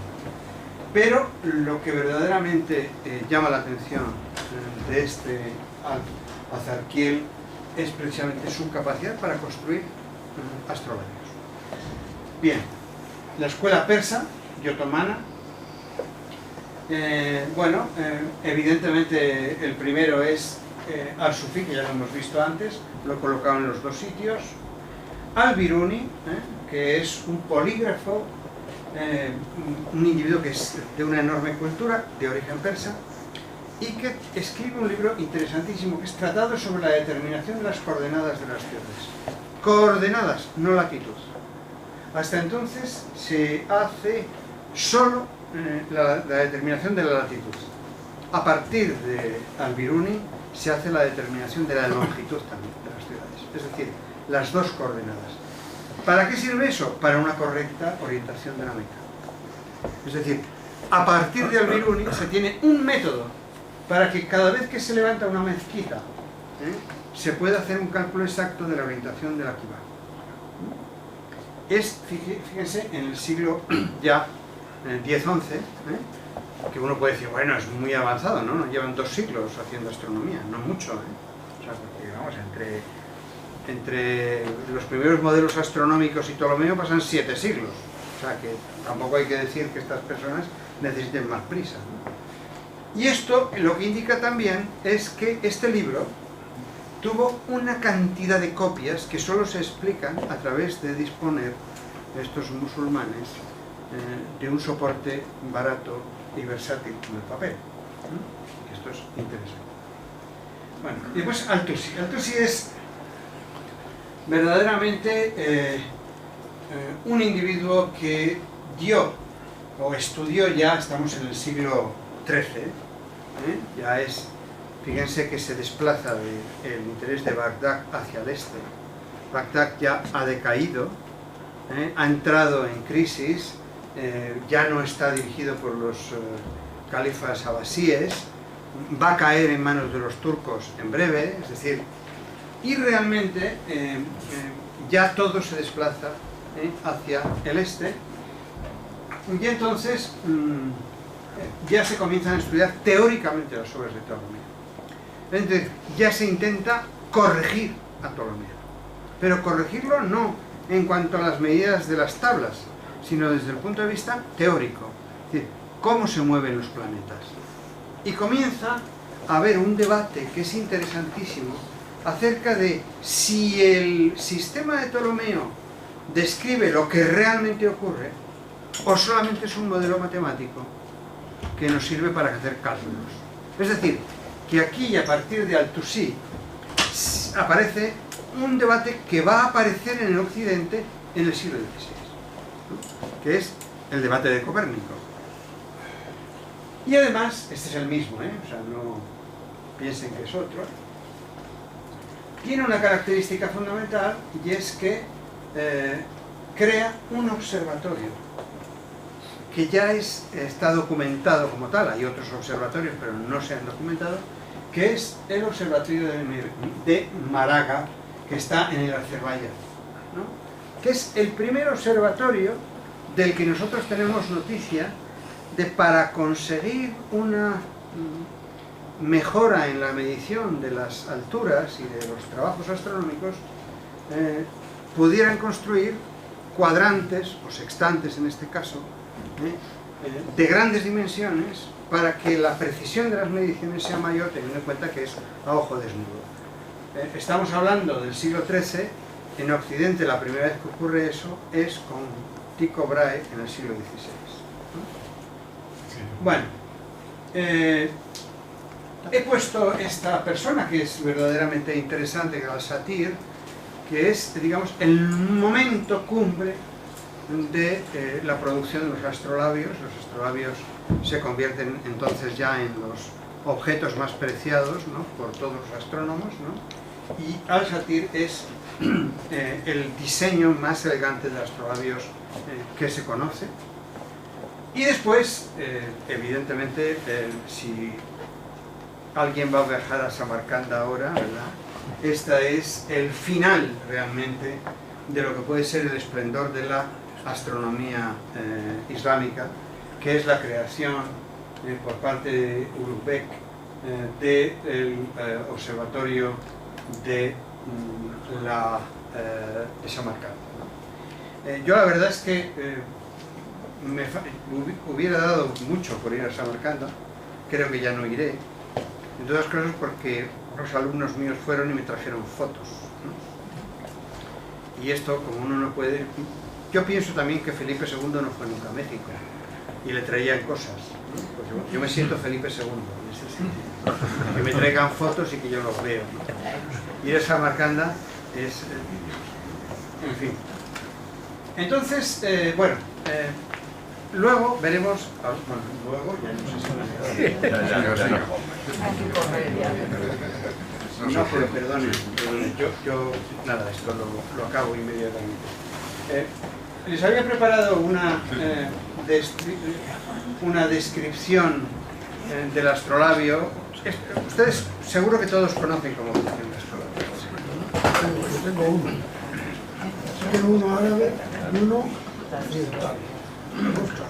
Bueno, pues el astrolabio, como les he dicho, es a la cultura árabe lo que la máquina de vapor es a la cultura occidental, ¿no? O sea, verdaderamente es el gran descubrimiento de la cultura árabe, con la diferencia que el astrolabio es mucho más refinado. Un astrolabio es como una regla de cálculo, pero fascinante. Es decir, en una sola cosa tiene uno muchísimas cosas, ¿no?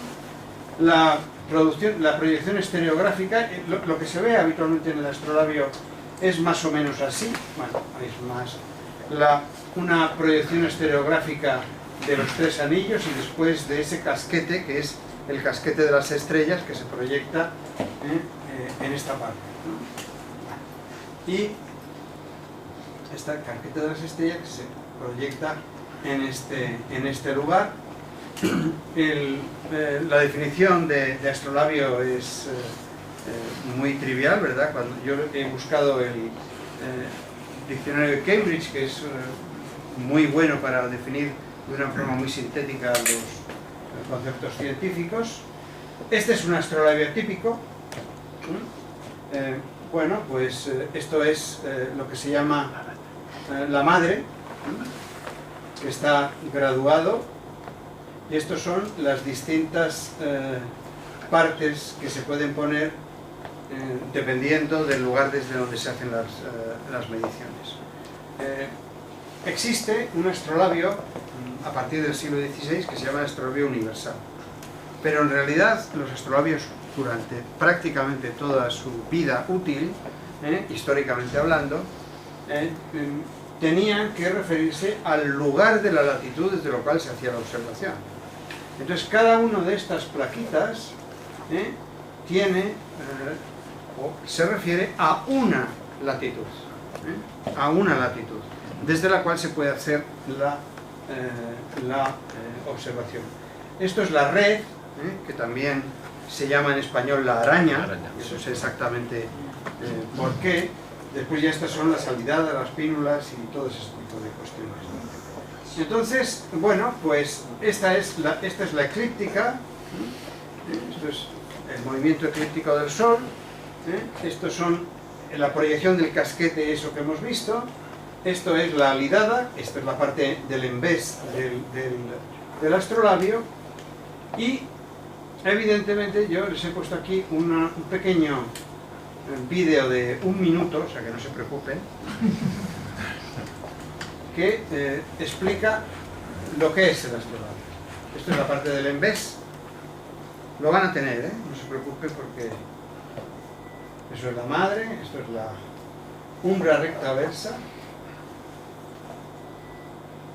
esto es la alidada para ver las estrellas, ¿verdad? Que se mide la altura utilizando esa alidada.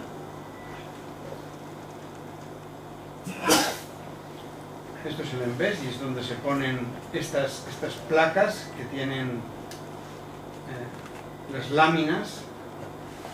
Si ustedes ven, efectivamente esto es la proyección de todos los paralelos de la...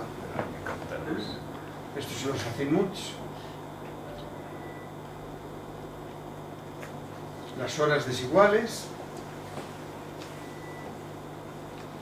el horizonte, ¿verdad?, que es fundamental para toda la astronomía árabe, se hace a través de las coordenadas. Estos son los trópicos, el Ecuador, en medio, de Capricornio. Esto es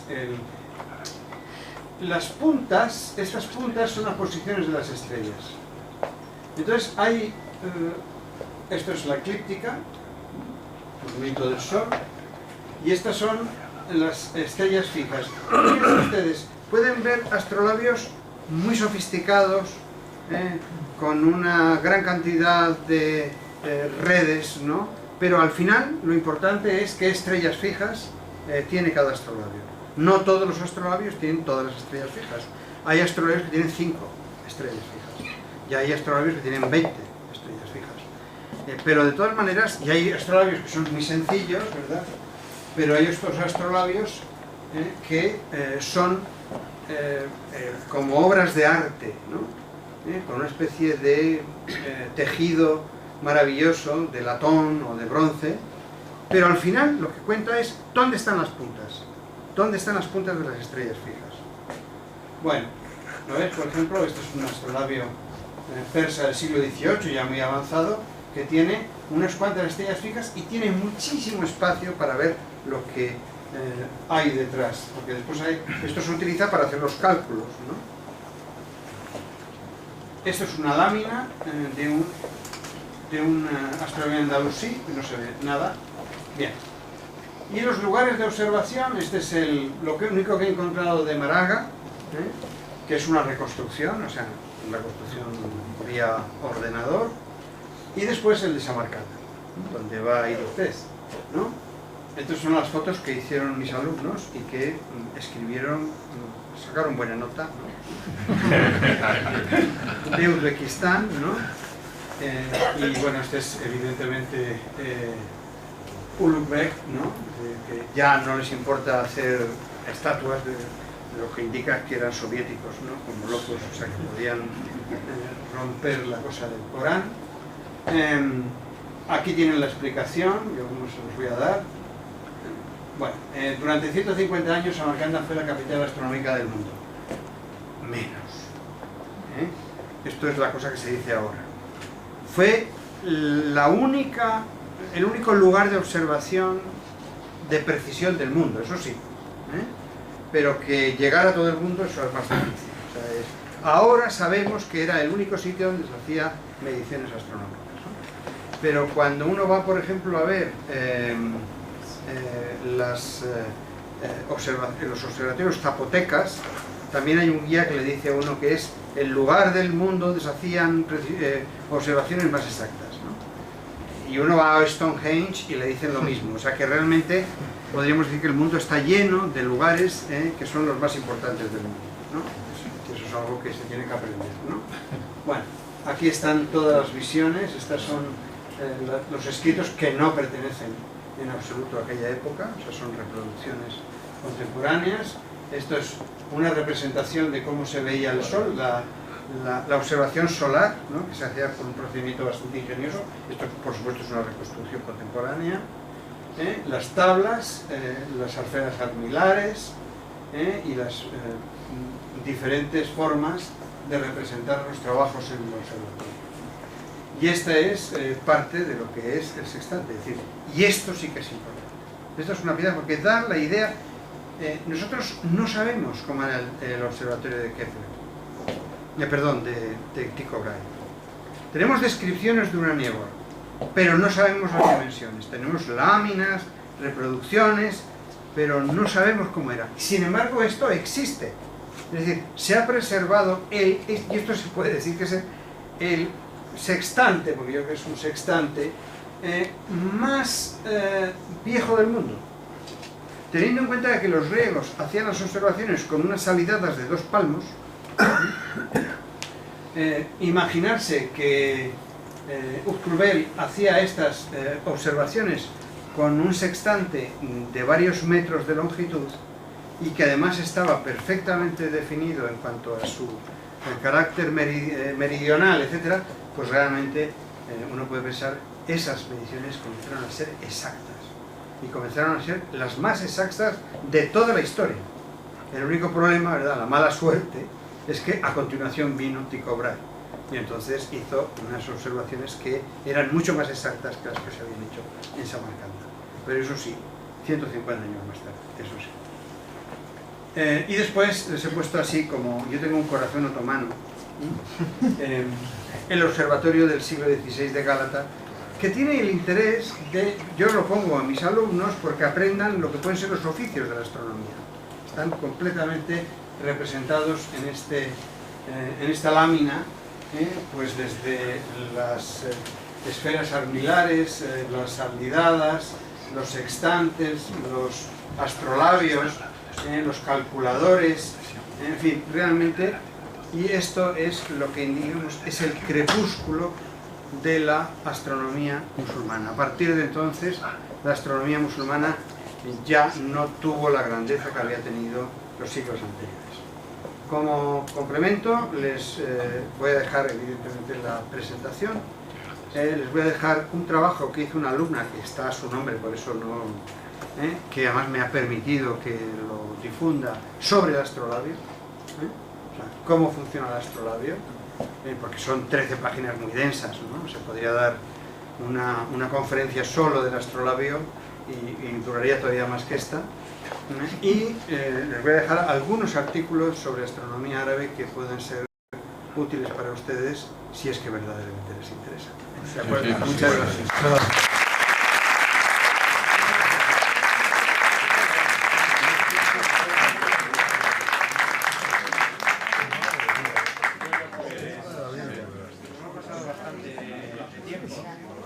Si hay preguntas, que sean breves.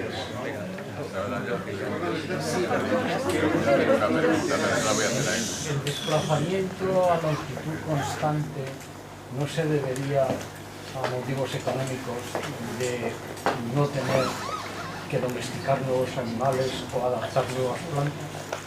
Sí, esa es la tesis de Diamond. Diamond tiene un libro que ganó un premio Pulitzer que se llama Armas, Gérmenes y Acero, me parece, que dice exactamente eso. O sea, realmente los desplazamientos latitudinales conservan todas las especies animales y todas las especies vegetales, sobre todo las vegetales. Y es que, cuando usted me ha dicho que en la zona en que entra, cuando salen de la península, claro, es donde está todo lo claro, el creciente fértil, que es lo que permite. Sí, sí, o sea, ya le digo, no, me parece que es razonable esa posición.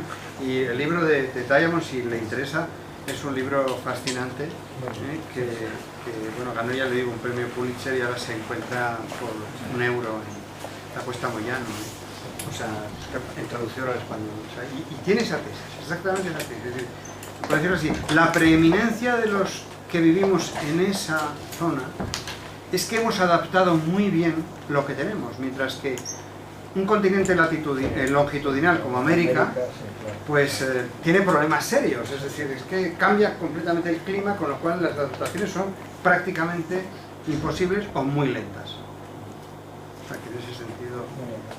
Dime. Por ahí. Mire, es que me gustaría preguntarle una cosa. Hay, en el año 950, cuando la famosa batalla de Simancas, con el rey Ramiro y Abderramán III, hay un eclipse, el 19 de julio, no, del 939, hay un eclipse que según las leyendas, como los escritos árabes, porque los cristianos escriben muy poco sobre esto, fue un verdadero susto. Entonces yo creo que con la charla de hoy a lo mejor nos podría decir cómo estaba de verdad en ese momento el conocimiento para que, porque el susto fue tremendo, estuvieron 4 días sin empezar la batalla porque cada uno con sus sacerdotes es que no sabían qué explicación. Fue un eclipse larguísimo que desde Lisboa llegó hasta Turquía y según los libros árabes duró casi 1 hora. Entonces, yo no he encontrado datos que hablen más sobre eso y el por qué se escandalizaron tanto. Es que en 1939 un eclipse me parecía tan raro. Bueno, yo no lo sé, o sea, pero yo no sé el caso este. Que un eclipse dure una hora es que el individuo que está escribiendo se ha pasado. Porque todos sabemos lo que duran los eclipses. No, que lo digan no lo dudo. Pero quiero decir que el que lo ha registrado ha dicho mucho. O sea, cuando, igual que los niños dicen, te quiero 1.000.000, quiere decirse que me quiere mucho. Bueno, pues los eclipses dicen, dura una hora, o sea, duró mucho, o sea, 20 minutos. Que es lo que dura un eclipse, o sea, no tiene más. Pero en el siglo X y ahora, que no es. Sí, bueno, el recorrido, pero eso no lo ve el individuo que lo escribe. Entonces, los musulmanes sabían perfectamente cómo funcionaba un eclipse, exactamente igual que los cristianos. Desde los griegos se sabía el funcionamiento de los eclipses con toda tranquilidad. Lo que puede ocurrir, digo yo, voy a improvisar porque yo no conozco el caso. Lo que puede ocurrir es que no había nadie, ningún astrónomo fiable, entre los que le rodeaban a los musulmanes, ¿no? Los que iban con ellos eran sobre todo manes, es decir, gente religiosa, sí, que posiblemente estaba interpretando lo que estaba pasando para animar. Sí, pero ese caso, la verdad es que no lo sé, pero puedo hacer conjeturas de que si un musulmán dice que dura una hora el eclipse en un sitio, de que se asustó tanto que le pareció eterno, que es distinto. De todas maneras, yo he tenido casos en la Universidad Autónoma cuando hubo un eclipse anular hace unos años, que se vio desde Madrid. Hubo gente que no quiso salir a verlo, que le daba miedo. Cosa que a mí me parecía un poco sorprendente, pero bueno, el miedo es libre, como dicen. Y desde luego, parece ser que hay culturas donde todavía el eclipse, aunque sepan que es una cosa astronómica que no pertenece a ninguna voluntad divina, pues no salen de casa.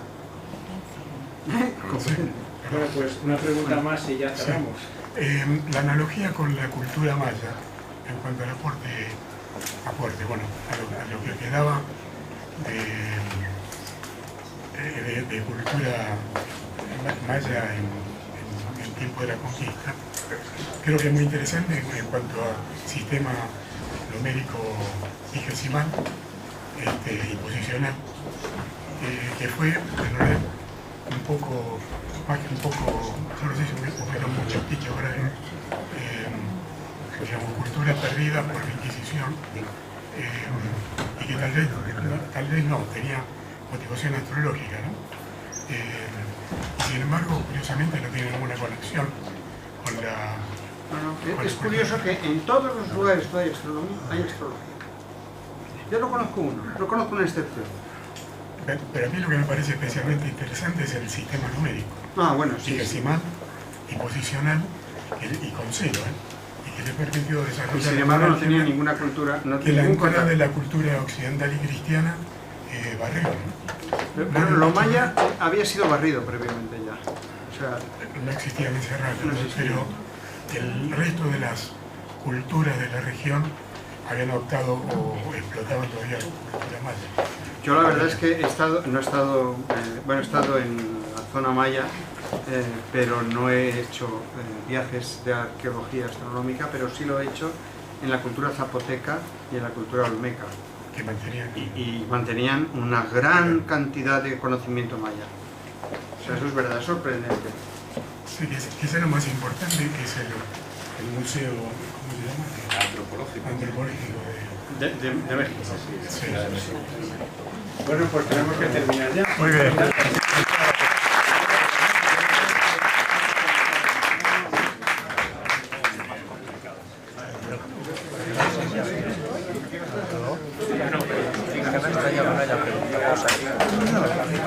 Será porque se lo sabía todo.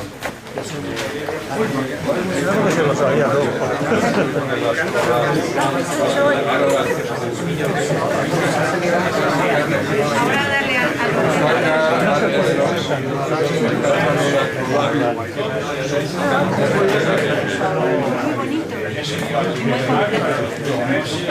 Sí, no, pero hemos estado escuchando a gusto. Hemos estado escuchando a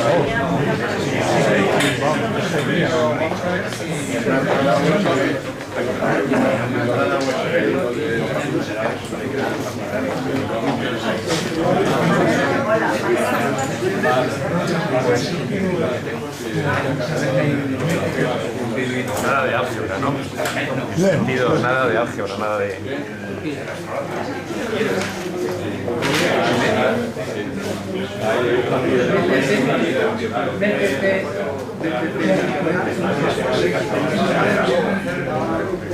$10.000 años antes de...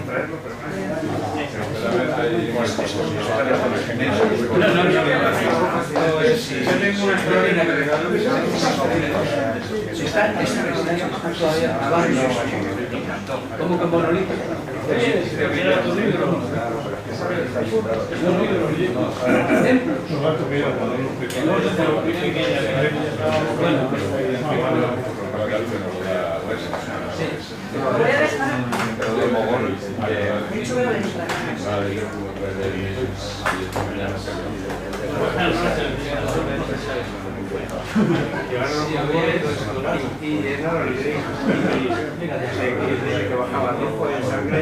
Bueno, me queda un largo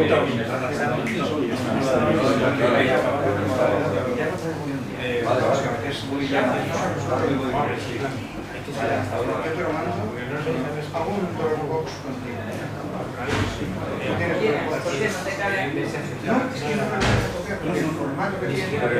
Ah, ¿ves?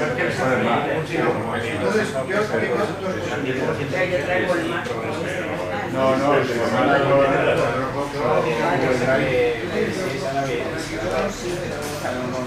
buen nivel. Yo quiero que tengáis todo. Yo es que soy ganadera, cuando ya está pagado, ¿vale? No habíamos dado el otro, ¿no? O sea, la cantidad no se ha dado al correo.